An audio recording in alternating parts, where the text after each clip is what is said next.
একটা কথা বলবে? তোমার কি আমার কথা একবারও মনে পড়েনি? ডিভোর্সের পরে কেমন আছেন? আপনি তো দেখছি নাছোড়বান্ধা। আপনি আমার এলাকার মধ্যে চলে আসছেন। আমি আপনাকে অনেক খুঁজেছি, ফরচুনেটলি আপনার সঙ্গে আমার আজকে দেখা হয়ে গেল। আর এটা আমার আনফরচুনেট যে আজকে আপনার সাথে আমার দেখা হয়েছে। আপনি তো ইমোশনাল কেন বলুন তো? দেখুন, আমি খুবই রিয়েলিস্টিক একটা মেয়ে। আমার ফ্যামিলি আমাকে যেখানেই বিয়ে দিবে আমি সেখানেই বিয়ে করব। আপনি অন্য কোথাও দেখুন।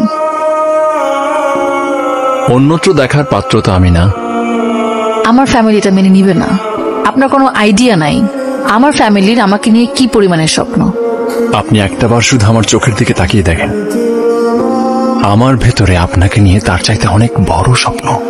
আমি আপনাকে চিনি না, জানি না, আপনি আমাকে বলেন আমি আপনাকে বিয়ে করে ফেলবো? এটা তো সম্ভব না। আমি সত্যিই আজকে আপনাকে বিয়ে করব, বিয়ে করে সোজা বাসায় নিয়ে যাব। কি করব আমি? একদিকে মা, ভাই, আরেকদিকে রাশেদ। এই প্রথম কেউ আমাকে পাগলের মতো ভালোবাসতে চাইছে। বুঝতে পারছি না আমি ধোঁকা খেয়ে বোকা হয়ে যাব না তো আবার? ইচ্ছে করছে ওকে ফিরিয়ে দেই, কিন্তু ওর মায়াকারা মুখে আমি দেখতে পাই আমার ভালোবাসার প্রতিচ্ছবি। এখন ফিরিয়ে দিলে সারা জীবন আফসোস করে মরতে হবে না তো? তুমি এত তাড়াতাড়ি চলে আসলে বললাম একটু ভালো করে ভাবো। বিশেষ কিছু পাওয়ার জন্য এত ভাবতে হয় না। চলো বিয়েটা করে ফেলি।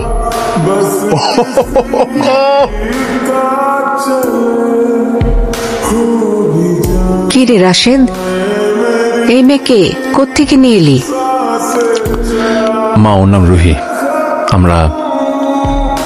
আমরা বিয়ে করছি মা। কি কি বলছিস এসব পাগলের মতো? এই মেয়ে, কি বলছে আমার ছেলে এসব?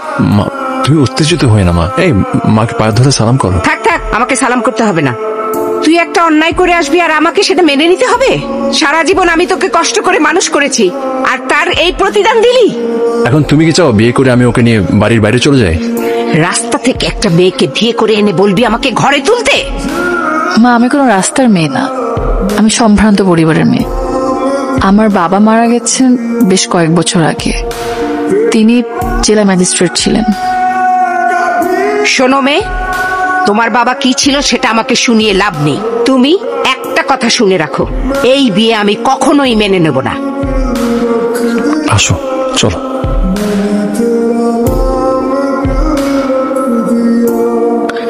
চুপ কেন?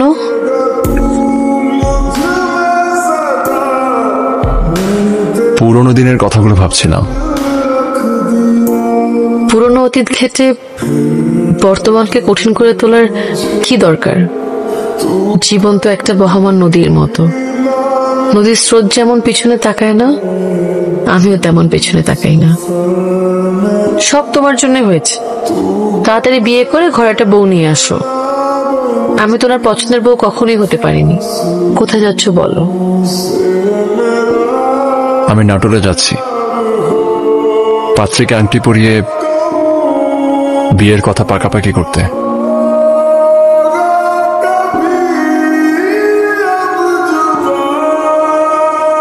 রাশেদ, তোমাকে আমি জীবন থেকে ছুড়ে ফেলেছিলাম, কিন্তু তুমি অন্য কারো হাত ধরবে এটা কেন যেন মানতে কষ্ট হচ্ছে।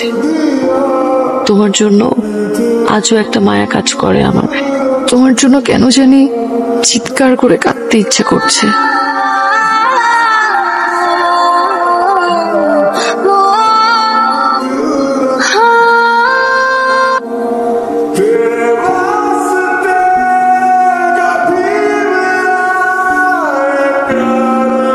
কেউ আসবে নিতে?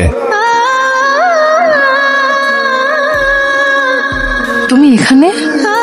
তুমি না ওখানে নেমে গেলে? হ্যাঁ, নেমে গিয়েছিলাম, কিন্তু যেতে পারিনি। মনে হলো আমার সাথে তোমার আরো অনেক কথা বাকি।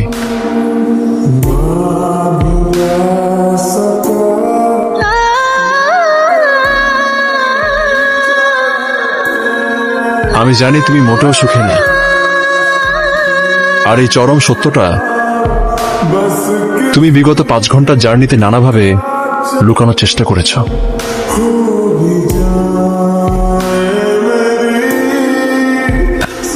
হ্যাঁ, আমি সুখী না। এই সত্যটা জেনে তোমার কি লাভ বলো?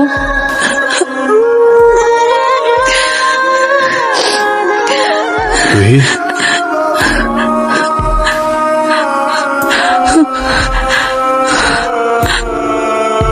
তুমি এটা কি করলে? will you marry me again, Rui? Will you love me again? Please.